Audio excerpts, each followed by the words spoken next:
뭐랑 비교해서 설명해야 되냐면 그때 두 근이 양수일 때, 두 근이 음수일 때, 한 근 양수, 한 근 음수 기억하십니까?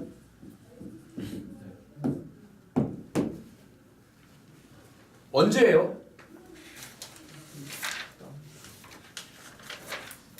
142, 143, 144 쪽이죠. 불과 얼마 전에 한 겁니다. 맞습니까? 됐죠?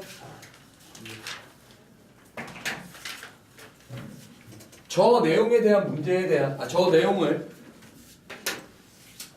어떻게 심화를 하냐면 뭘로 생각을 하는 거냐면 얘는 단순히 뭘로만 풀었어요?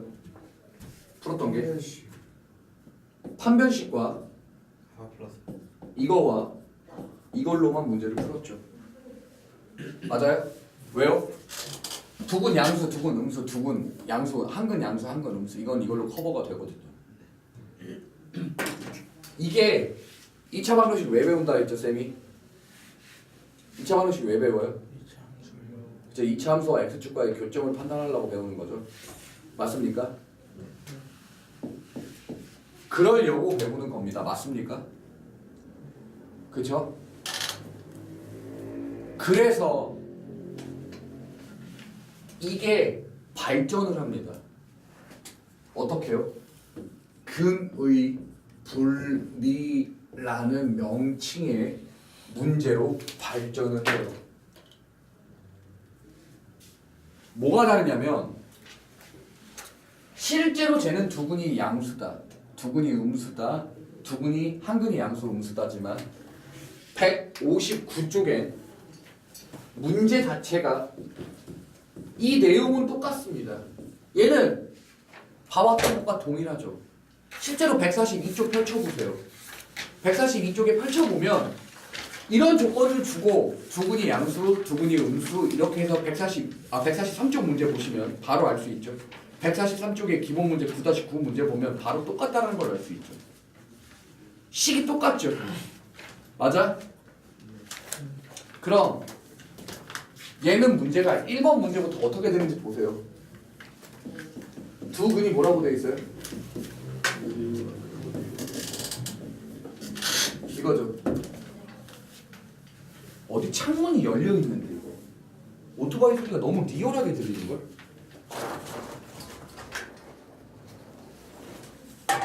아니냐? 자, 저 말 이해해요? 이런 문제를 풀 때는 저것처럼 해결이 안 되죠. 그쵸? 저것처럼 해결이 아예 안 됩니다. 그래서 어떻게 하냐면 이 근의 분리라는 건 어떤 걸 근의 분리라고 하냐면 이런 식의 두 근이 모두 1보다 크다라고 되어 있답니다. 어떻게요? 두 근이 모두 1보다 작다라든가 또 세 번째 뭐야? 한근 1, 한근 크고 1보다 작다 이런 식으로 되어 있는 독특한 형태입니다. 주어진 숫자가 같은 때랑 풀 수 있는 거잖아요. 아니요. 그 바로 뒷장을 펼쳐볼게요. 한근은 -1하고 1 사이 또 다른 한근은 1보다 크다 이렇게 되어 있어요. 오케이? 그럼 이 문제를 풀 때는요. 쌤이 말하는 이 3단계만 기억하시면 됩니다. 근의 분리 문제는 무조건 뭘로 푸냐면 무조건 그래프를 그려서 풉니다. 제일 처음에 그래프를 조건에 맞는 그래프를 그려요. 그 다음에 판별식, 대칭축, 특정값 대입이라는 이런 3단계를 거치게 됩니다. 무조건 저렇게요. 저건 외우셔야 될 겁니다. 저현, 백서, 2번 중간범위고요. 세원, 기말범위입니다.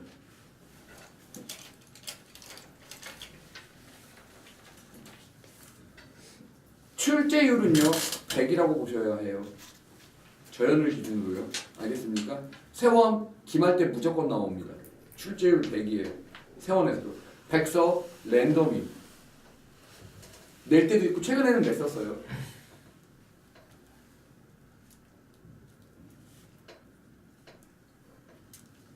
자 저렇게 푼다는데 솔직히 또 까먹고 아나 이 씨발 뭐야 하나도 모르겠네 라고 할 겁니다. 보시죠. 두근이 모두 1보다 크다고 했죠. 쌤이 어떤 관점으로 보라고 했어요? 2차 방정식은 2차 함수와 2차 함수가 어떻게 생겨요? 이렇게 생기는 겁니다. 맞습니까? x축과의 교점을 그리는 겁니다. 맞습니까? 그래서 이렇게 그래프를 그립니다. 어떤 식으로 그려야 될지 잘 보세요. 1보다 커야 되죠. 두근이 다. 최고 차함계수 얼마예요? 1이죠. 알아듣겠습니까? 그럼 잘 생각해봐요. 서로 다른 두근이라고 했어요? 같은 두근이라고 했어요? 그런 말 안 써있죠? 그러니까 두 근이 1보다 크면 되니까 하나는 이렇게 생기고 그러면 두 근이 1보다 크죠? 지금 현재? 이렇게 생겨도 되죠? 맞습니까? 같은 두근일 뿐 1보다 큰 건 확실하죠? 맞아요?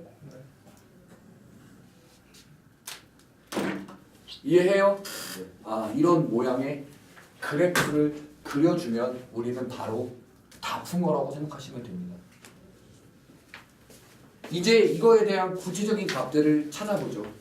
판별식 입장을 생각해 보겠습니다. 판별식 D가요 0보다 크거나 같아야 되죠.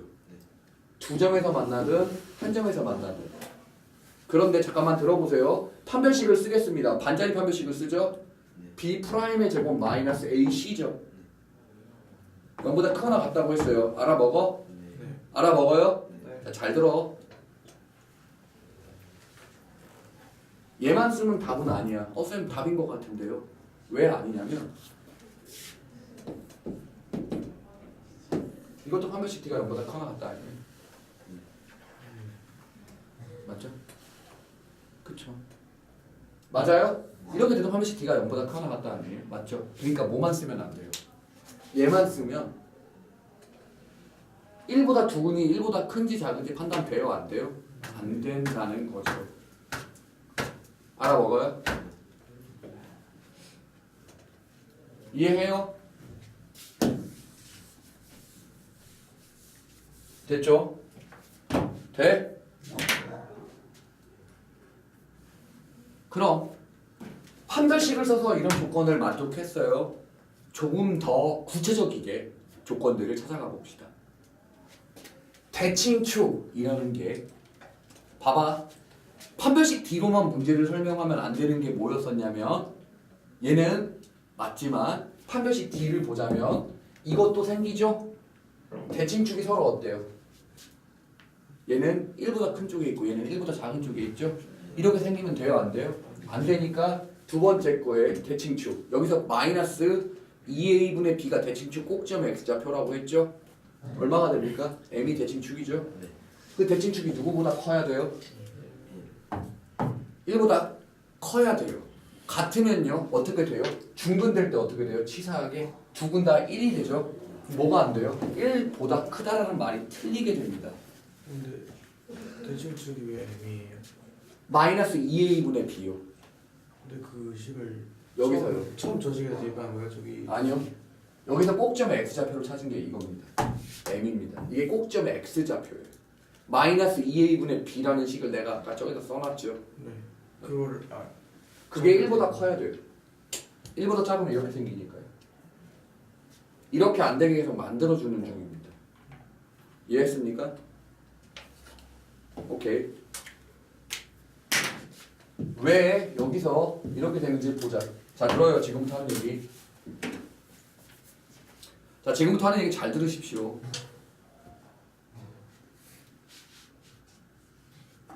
이 둘만 쓰면 다 얘처럼 생길 것 같습니까? 어떻게 생기는 것도 있어요. 어떻게 생기는 것도 있어요. 이 둘로만 하면 다 이렇게 무조건 1보다 큰 두근 가질 것 같아요? 저기 뜨는 뜨는 건 안 돼요. 한 번씩 되게. 이렇게 되면 두근이 1보다 큽니까? 아, 네. 하지만 뭐는 돼요. 이 두 조건 다 만족하죠. 두 점에서 만나기도 하고 대칭축이 1보다 크기도 하고 맞습니까? 이해해요? 어? 네. 알아듣습니까? 다음 거 가죠. 이해해? 이 파란색을 막아주려면 어떻게 하면 돼요? 근에 해당하는 부분이 1이죠. 방금 파란색은요 1을 넣었을 때 얼마가 나왔어요? 음수가 나왔죠. 얘는요? 양수가 나오게 하잖아요. 1을 넣어보죠. 얼마 나와요? 이거죠. 그러면 무조건 이렇게 생깁니다. 이렇게 확실하게 만들어주는 방법이 판별식 대칭축 특정값 대입이라고는 하지만 이렇게 푼다라는 거예요. 이 세 개를 동시에 만족시키는 m의 범위를 찾아주면 답인 겁니다. 근데 저는 마지막 거 잘못해요. 오케이. 이게 뭐냐면 특정값 대입에 대한 얘기를 쌤이 하고 있는 거야. 근데 이것도 이거 봐봐. 이 파란색 그래프는 판별식이 0보다 큰 게 확실하죠. 대칭축도 누구보다 커? 확실히 1보다 크지. 이 둘 다 만족하지. 근데 두 근이 뭐보다 클 수 없어? 1보다 크지 않지. 맞아? 두 근이 뭐가 아니라고요? 크지 않지. 이렇게 되면 돼, 안 돼? 그러면 잘 봐. 이렇게 안 되는 방법이 뭔지 보여줄게. x에다 1을 넣었을 때 y 값을 한번 지켜보자. 얘는 이 파란색은 1을 넣으면 어떻게 돼? 음수 나오지. 그러면 두 근이 뭐보다 클 수 없어? 1보다 클 수 없지. 하지만 1을 집어넣으면 어때? 양수인 것들은 이 조건을 만족하죠. 그래서 1을 여기다 넣는 겁니다. 그러면 y 값이 나오겠죠? 그 y 값이 뭐다예요? 0보다 크다예요. 그래야 되는 거겠죠. 그럼 이제 2보다 크다 했으면 음. 이 집어넣어서 예, 맞아요. 예. 그 특정 값이란 이런 식으로 딱 주어진 값이 어떻게 되는지가 중요한 거가 되는 거예요.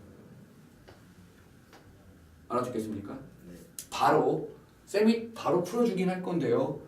2번 해보세요. 2번 지금 바로 풀어보고